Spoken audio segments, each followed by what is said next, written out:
De vous-même, donnez le meilleur et sauvez l'humanité entière. Ne dites pas qu'il est mort, car il demeure immortel, cher Anta Diop. Toi qui le meilleur de toi-même à l'Afrique a donné au monde noir, à l'humanité, comment te rendre l'hommage mérité.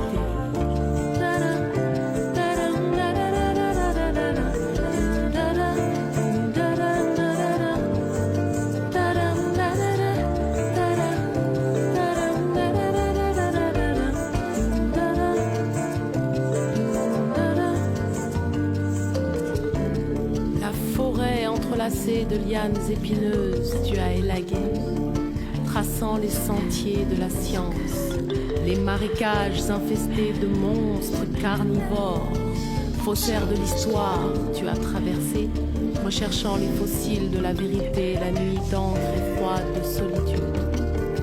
Génération sacrifiée que nous sommes, disais-tu. Sacrifiée, tu l'as été. Tu t'es jeté dans la bataille.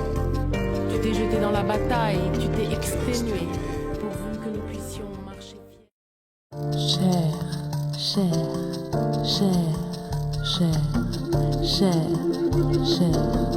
Cher Anta Diop. Un mot seulement sur les savants qui ont été en Égypte pour s'initier. Le premier en date, c'est bien sûr c'est Thalès. Au VIe siècle avant Jésus-Christ, Thalès est allé en Égypte. Lorsqu'on parle de Thalès qui fait des arpentages, n'est-ce pas, et des mesures devant la grande pyramide, c'est vraiment une idée grotesque. Il faut ignorer presque tout de la civilisation égyptienne pour pouvoir soutenir des légendes de ce genre. Mais ce qui est sûr, c'est que Thalès est allé en Égypte et qu'il s'est initié, n'est-ce pas, à la science égyptienne. Et à cette époque-là, la Grèce était à l'état fruste. Il ne faut pas l'oublier. La science égyptienne est née, justement, sous la protection de l'État. Elle s'est développée au service de l'État parce qu'elle était indispensable pour la maîtrise de la nature dans la vallée du Nil. Donc la science était une tradition africaine, égyptienne. Par contre, toute la tradition grecque s'opposait à l'innovation, il ne faut pas l'oublier. Pythagore, Socrate est mort en buvant la ciguë, et vous savez que on l'avait soupçonné tout simplement de s'écarter de la morale de la cité et d'adopter donc des idées universalistes qui risquaient de saper les bases institutionnelles de la cité grecque. La Grèce, même celle de Platon, n'a jamais dépassé le cadre d'une cité.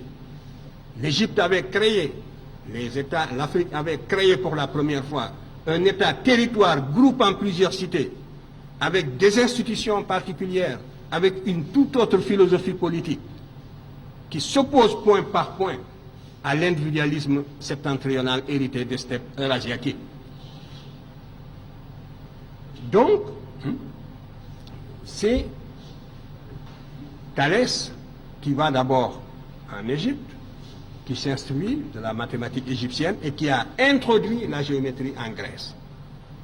Mais la science était une nouveauté en Grèce qui n'était pas acceptée par la religion et la tradition grecque. La société la plus intolérante de l'Antiquité jusqu'à la Révolution populaire, jusqu'au triomphe des plèbes, c'est la société grecque. Étudier les structures sociales et la répression féroce de tous les novateurs. Anaximandre a failli, Anaxagore a failli être tué. C'est parce qu'il était l'ami de Périclès. Et c'est Périclès qui l'a sauvé de justesse. Aristote s'est enfui, il a failli être tué. Platon s'est enfui, il a failli être tué.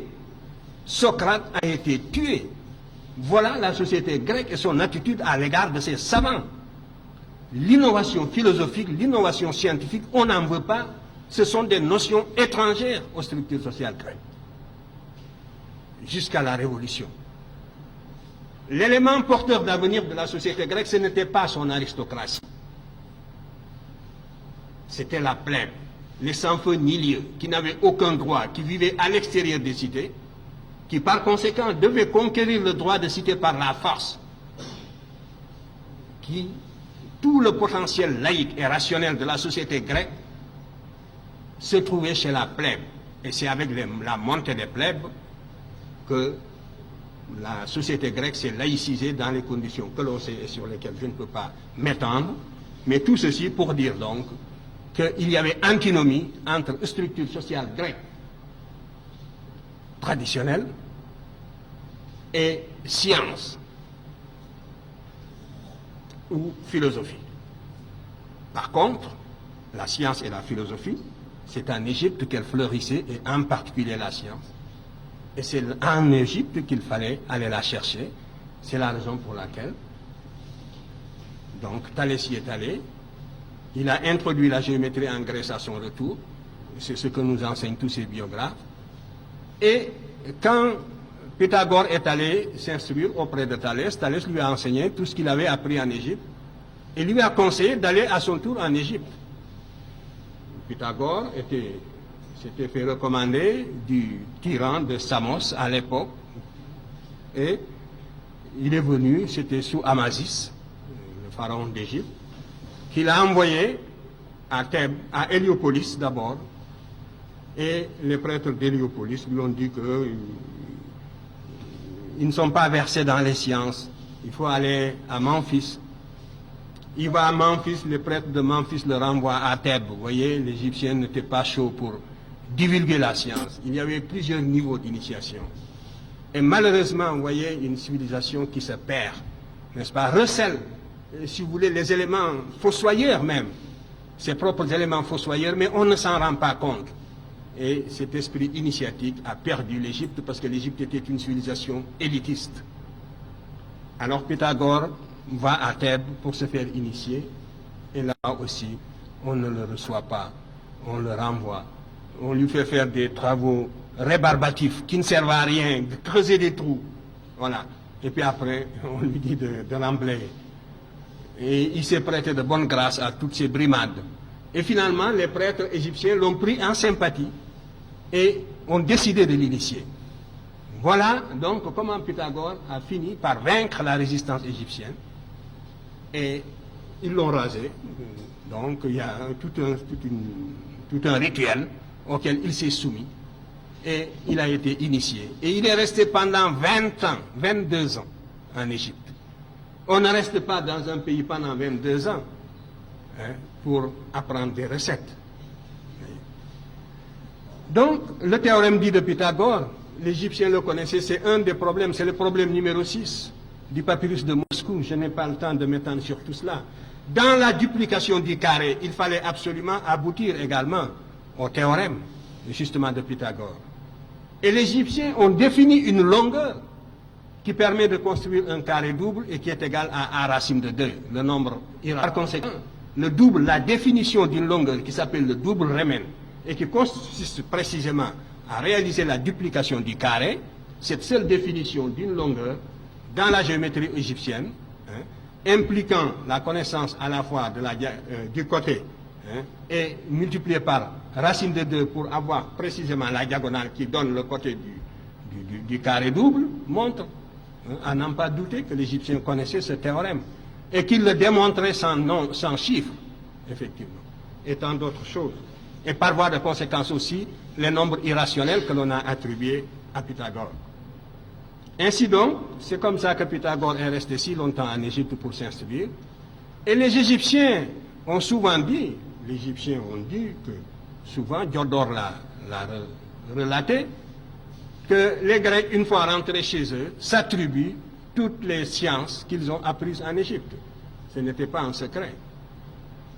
Mais parmi tous les Grecs qu'ils ont initiés, c'est Pythagore qu'ils aimaient le plus parce que c'est Pythagore qui avait gardé dans son enseignement l'aspect symbolique de l'enseignement égyptien. Les Égyptiens étaient extrêmement symbolistes dans la transmission de leurs sciences et Pythagore avait gardé cet aspect. Nous avons retrouvé les signes pré-algébriques qu'utilisait Pythagore, et en tout cas les pythagoriciens, parce que Pythagore n'a pas écrit, ses écrits n'ont pas survécu. Mais les pythagoriciens de Crotone, n'est-ce pas, on a retrouvé les signes pré-algébriques qu'ils utilisaient et qui sont des signes hiéroglyphiques égyptiens qui montre à n'en pas douter également, n'est-ce pas, l'influence de l'Égypte sur la science grecque. Alors, tout cela, de la même façon, montre que la Grèce est allée s'initier en Égypte. Et mieux, même les savants qui n'avaient pas fait le voyage, souvent l'inventaient. C'est dire aussi que les Grecs ne se mettaient pas sur le même plan que l'Égypte. Et même vaincue, l'Égypte restait l'institutrice de toutes les vieilles jeunes civilisations montantes de la Méditerranée septentrionale.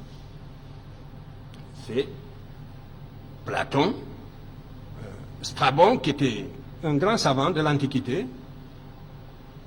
mais un savant chauvin qui était conscient de la valeur de la civilisation de la Méditerranée septentrionale à son époque. Strabon relate que quand ils ont visité l'Égypte, quand il a visité l'Égypte et le Fayoum, ils étaient en groupe, on leur a montré les chambres où Platon et Eudoxe, le mathématicien, séjournaient quand ils sont venus se faire initier à la cosmogonie égyptienne d'Héliopolis. On leur a montré les chambres où séjournait Platon, où Platon et Eudoxe ont séjourné. Pendant 13 ans, ils sont restés en Égypte pour se faire initier dans la cosmogonie héliopolitaine. Et si vous voulez en avoir une preuve palpable, relisez le Timée de Platon, où justement sa cosmogonie est consignée, et relisez la cosmogonie héliopolitaine. Vous ne pouvez pas comprendre les lacunes et les obscurités de Platon si vous ne relisez pas, si vous ne prenez pas côte à côte, n'est-ce pas, lisez pas, n'est-ce pas, parallèlement, la cosmogonie héliopolitaine et le Timée de Platon. Mais alors toutes les obscurités s'éclairent d'une lumière singulière. C'est un peu ce que j'ai essayé de faire dans Civilisation ou Barbarie. Donc, les éléments ne manquent pas pour retracer justement cette influence que l'Égypte a eue sur la Grèce en particulier et sur l'Occident d'une façon générale. Et les Latins, qui avaient moins de contact avec les Égyptiens, n'ont rien apporté aux sciences exactes. Voilà aussi une contre-preuve. Cher, cher, cher, cher, cher, cher, cher Anta Diop. Je vais donc commencer par répondre à l'ensemble des questions. Le lien entre les peuples sénégalais et nigériens, ils sont multiples. Et c'est une des justifications justement de cette recherche. En tout cas, si vous voulez, tant soit peu, connaître votre passé et renforcer le sentiment de cohésion nationale, vous serez bien amené un jour à nous relayer sur le terrain où nous nous situons aujourd'hui. C'est moi qui vous le dis. Je crois que le mal que l'occupant nous a fait n'est pas encore guéri. Voilà le fond du problème. L'aliénation culturelle finit par être partie intégrante de notre substance, de notre âme. Et quand on croit s'en être débarrassé, on ne l'a pas encore fait complètement. Souvent, le colonisé ressemble un peu, ou l'ex-colonisé même, ressemble un peu à cet esclave du 19e siècle, qui libéré va jusqu'au pas de la porte, et puis revient à la maison parce qu'il ne sait plus où aller. Il ne sait plus où aller. Depuis le temps qu'il a perdu la liberté. Depuis le temps qu'il a acquis des réflexes de subordination. Depuis le temps qu'il a pensé, comme appris à penser à travers son maître. C'est un peu ce qui est arrivé aussi à l'intelligentsia africaine dans son ensemble. Parce que, en dehors de quelques questions, toutes les questions que vous m'avez posées reviennent à une seule. Quand est-ce que les Blancs vous reconnaîtront-ils? Parce que la vérité sonne blanche. C'est cela. Mais c'est dangereux ce que vous dites. Parce que si réellement l'égalité intellectuelle est tangible, l'Afrique devrait, sur des thèmes controversés, être capable d'accéder à la vérité par sa propre investigation intellectuelle, se maintenir à cette vérité jusqu'à ce que l'humanité sache que l'Afrique ne sera plus frustrée, que les idéologues perdront leur temps parce qu'ils ont rencontré des intelligences égales qui peuvent leur tenir tête sur le plan de la recherche de la vérité. Mais vous êtes persuadé que pour qu'une vérité soit valable et objective, il faut qu'elle sonne blanche. Mais ça, c'est un repli de notre âme qui doit disparaître. Et ce sont justement les Blancs qui vont nous y aider. Et c'est parce que je savais cela que lorsque l'UNESCO m'a demandé de participer à la rédaction de l'histoire générale de l'Afrique, ce volume, j'ai dit que je serais bien incapable de parler la vérité sous prétexte que nous allons écrire un ouvrage de portée internationale. Moi, j'ai les idées que j'ai toujours développées et contre lesquelles vous ne pouvez pas opposer des arguments scientifiques dignes de ce nom. Vous pouvez opposer une conspiration du silence, aussi longtemps que les jeunes générations africaines resteront aliénées, jusqu'à ce qu'elles se récupèrent, jusqu'à ce qu'elles acquièrent la connaissance directe, parce que c'est par la connaissance directe, par l'égyptologie, que vous dépasserez ce stade de flottement, n'est-ce pas, et de somnambulisme. Alors, donc, j'ai dit que de deux choses l'une, ou bien on prépare une rencontre de niveau international. C'est ce que j'avais proposé. Réunir l'égyptologie internationale au niveau le plus élevé. Et surtout tous ceux qui sont opposés à mes thèses. J'ai dit que du côté africain, je n'aurais besoin que de deux Africains, parce que ce sont les seuls qui, à l'époque, qui travaillaient avec moi et qui accédaient aux faits égyptiens par la connaissance directe. C'est très dangereux, la connaissance indirecte, parce que vous le voyez bien, vous n'arrivez pas à vous faire une opinion personnelle. Il vous faut passer par l'appui d'une autorité, et cette autorité vous refuse son appui pour des raisons idéologiques, et vous tournoyez. Donc, vous ne pourrez sortir du cercle vicieux que par la connaissance directe. Vous pétillez tous d'intelligence, mais il faudra accepter de fournir cet effort qui vous conduit à la connaissance directe, et nous en reparlerons. Alors, moi j'avais dit donc que je n'ai besoin que de deux Africains qui, avec moi, ont accédé à cette connaissance directe. Et donc, vous pourrez augmenter le volume de la délégation européenne et mondiale. Nous n'avons pas besoin d'être plus de 3.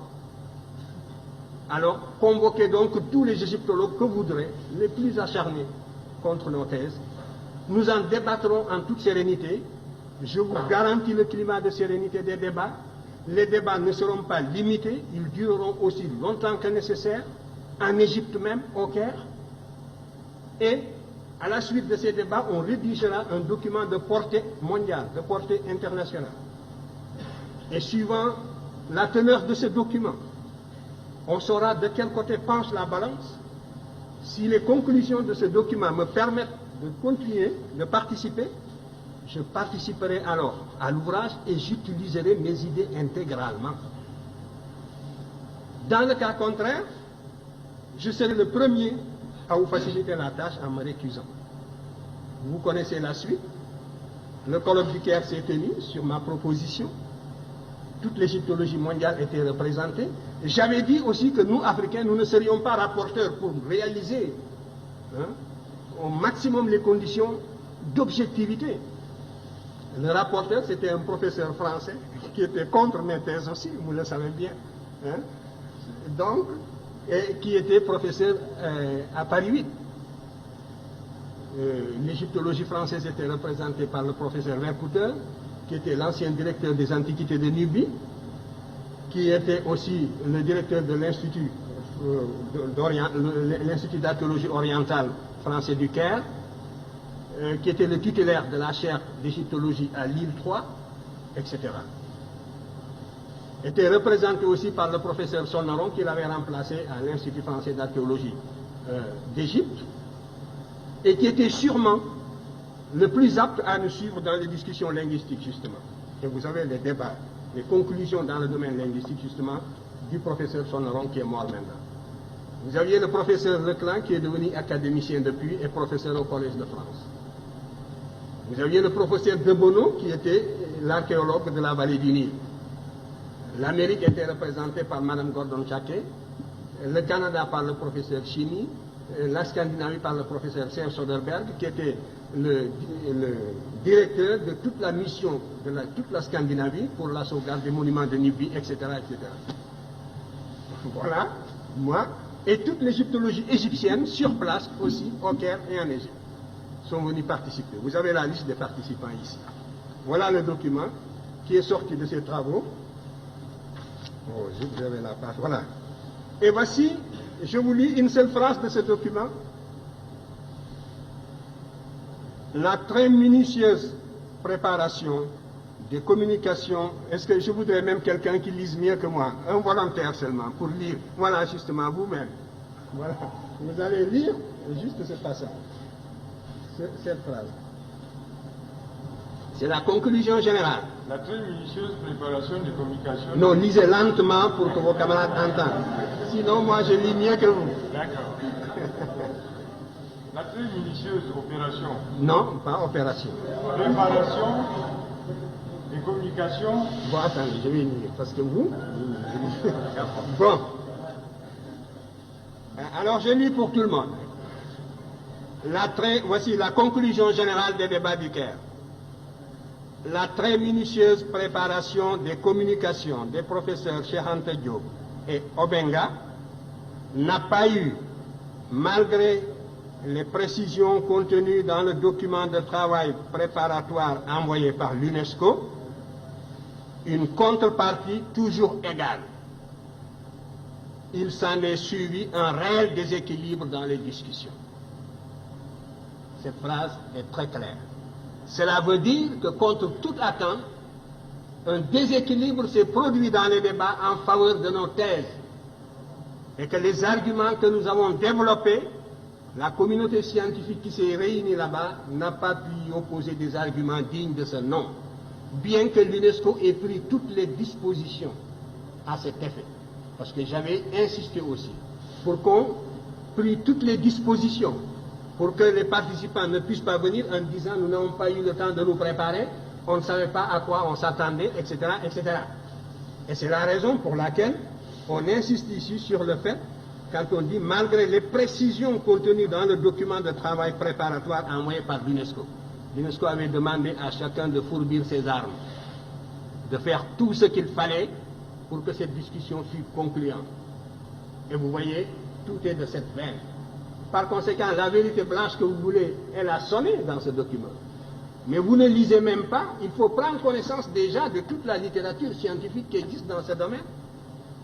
Nous avons provoqué une rencontre au niveau le plus élevé et les résultats sont palpables, les voilà. Ce que vous attendiez, vous l'avez sous les yeux, lisez-le demain. Mais même si on n'avait pas ceci, et c'est ça moi qui m'inquiète, parce qu'il vous aura fallu que nous ayons réduit à l'inconséquence des théoriciens idéologues européens, qu'eux-mêmes l'avouent dans une certaine mesure, comme dans ce document, pour que vous puissiez vous faire une opinion. Mais l'adversité est plus grave que ça. Il faut savoir que l'adversaire vous tue intellectuellement. Il vous tue moralement avant de vous tuer physiquement. Mais c'est de cette manière que l'on a supprimé des groupes entiers. On vous nie en tant qu'être moral. On vous nie en tant qu'être culturel.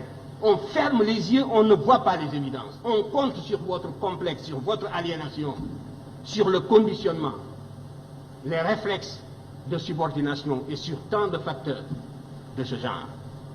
Et si nous ne savons pas nous émanciper d'une telle situation par nos propres moyens, mais il n'y a pas de salut. À ce moment-là, la question que vous me posez, vous y avez répondu, parce que vous avez répondu par les actes à l'infériorité, donc vous avez en quelque sorte prouvé ou supposé l'infériorité du monde noir, puisque la vérité doit lui venir de l'autre camp. Il faut faire attention. Moi, si je n'étais pas intimement persuadé de l'égalité des races, si je n'étais pas intimement persuadé de la capacité de chaque race de mener sa destinée intellectuelle et culturelle, mais je serais déçu. Que ferions-nous dans le monde s'il y avait réellement cette hiérarchisation intellectuelle? Mais il faudrait s'attendre à une disparition d'une manière ou d'une autre. Parce que le conflit, il est partout, il est à tous les niveaux, il est dans tous ces débats. il est jusque dans nos relations internationales les plus feutrées.